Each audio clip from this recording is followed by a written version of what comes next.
Kisah Nabi Ibrahim kan mengajarkan cinta dan pengorbanan nih, Ya. sederhananya seperti itu.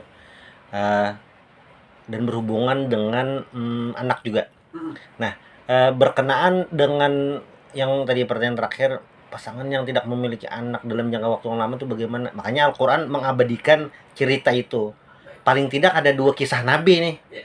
Dua kisah Nabi. Satu Nabi Ibrahim yang sedang kita bahas, Udah. Nabi Zakaria juga. Nabi Zakaria. Nabi Zakaria itu kan anak beliau Nabi Yahya. Mm. Nabi Zakaria itu sama. Lama juga tidak memiliki anak itu. Nah, makanya seorang muslim itu jangan sampai jauh-jauh dari Al-Quran. Karena Al-Quran tuh konsep kehidupan secara umum ada semuanya tuh. Baik. Mau sosok yang ini ada, sosok yang ini ada. Nah, itu kembali ke pengorbanan Nabi Ibrahim alaihissalam. Itu kan secara umum kita harus berkorban sebagai seorang hamba Allah. Lalu bagaimana melakukan pengorbanan seperti yang dilakukan Nabi Ibrahim? Makanya ada ibadah kurban. Kalau kita fikih itu bahasanya udhiyah, babul udhiyah. Udhiyah itu kalau secara arti pengorbanan. Cuma kalau bahasa kita kan ibadah kurban. Kalau di fikih itu bahasanya udhiyah.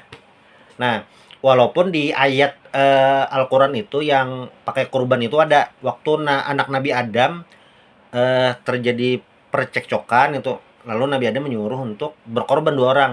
Iz qarraba qurbanan fatuqubila min ahadihima lam yutaqabbal min al-akhar. Anak Nabi Adam ini ada terjadi perselisihan, lalu dua orang ini disuruh berkurban. Fatuqubila min ahadihima, satu diterima, yang satu tidak. Ya. Nah, ibadah kurban ini adalah bukti kecintaan kita kepada Allah Subhanahu wa taala. Apa itu? Harta. Nah, harta. Nanti kalau di fikih kan itu dijabarkan, Ya, jelas yang mampu itu, yang mampu, yang ini itu.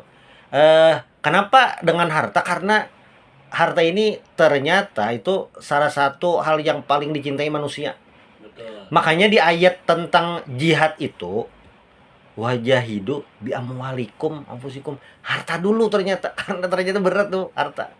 Makanya kata Nabi, kalau seandainya manusia itu memiliki satu gunung emas misalnya, atau dua gunung emas.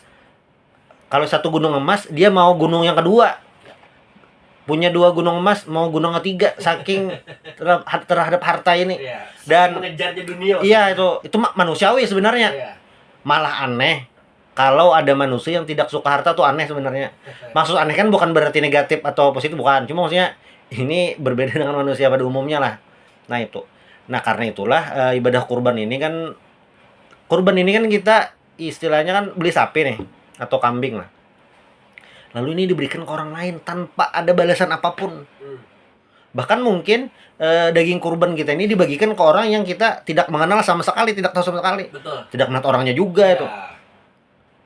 Nah, itu bentuk pengorbanan. Kalau ini kan bulan Dzulhijjah nih. Kalau di bulan puasa bulan Ramadan itu kita fokus ke diri sendiri, melatih diri sendiri itu. Di bulan Dzulhijjah ini bagaimana harta yang kita miliki, harta yang kita kumpulkan itu diberikan secara cuma-cuma ke orang lain. Orang kita yang tidak tahu itu pengorbanan yang disiapkan untuk umat Nabi Muhammad. Nah, kita kan tidak bisa kayak Nabi Ibrahim. Ya, versi kita tuh ya berkorban itulah tuh. Sudah Allah siapkan tuh. Bisa kita ya. Ya, seperti itu ya. Tidak ya mengorbankan anak ya jelas sudah tidak ada lagi kayak Nabi Ibrahim. Itu kan cuma contoh dari Nabi Ibrahim. Mengorbankan anak itu kalau dijabarkan dengan bentuk lain bisa memaksa anak untuk belajar, memaksa anak untuk ibadah. Karena melatih anak kecil itu untuk rajin ibadah ya sulit juga. Pelan-pelan. Ya.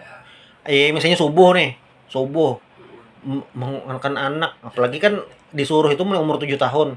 Ayo bangun subuh. Wah, subuh bangun apa bajanya? Bangun subuh tuh sulit lah tuh. Biasanya sudah bangun ikut misinya kelanggar, sampai dilanggar mungkin ketiduran. Atau orang sholat, dia ikut sholat tapi sholatnya duduk. Padahal sehat walafiat kakinya. Itu kan perlu perjuangan atau apa macam-macam. Cuma yang jelas Nabi Ibrahim ini diabadikan dalam Al-Quran, perjuangannya, pengorbanannya. Nah, supaya kita ada contoh. Mana contohnya kan kadang kalau tim kreatifnya kehabisan ide perlu ada contoh kadang. Betul. Jadi memang ada sosok-sosok orang-orang yang belum ada contoh bisa melakukan sesuatu. Kadang ada yang seperti itu, cuma kan jarang. Karena kita perlu contoh dulu. Waktu anak Nabi Adam alaihissalam itu membunuh, dia bingung. Ini diapakan nih?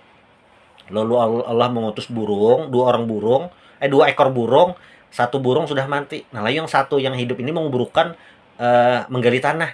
Wah, ini ada nih. Ada oh begini cara menguburkan, baru dia bisa itu. Nah, ini pelajaran yang luar biasa. Makanya kita harus selalu semangat lah dengan cerita-cerita dalam Al-Qur'an, karena di sini banyak kisah-kisah terutama nih kisah cinta Betul. kepada Allah, kepada keluarga dan kepada semuanya lah. Cinta yang akhirnya membuat kita semakin cinta dengan Allah Subhanahu wa taala. Kurang lebih seperti itu, Ustaz ya. Iya. Masya Allah, terima kasih Ustaz, terima kasih sudah hadir.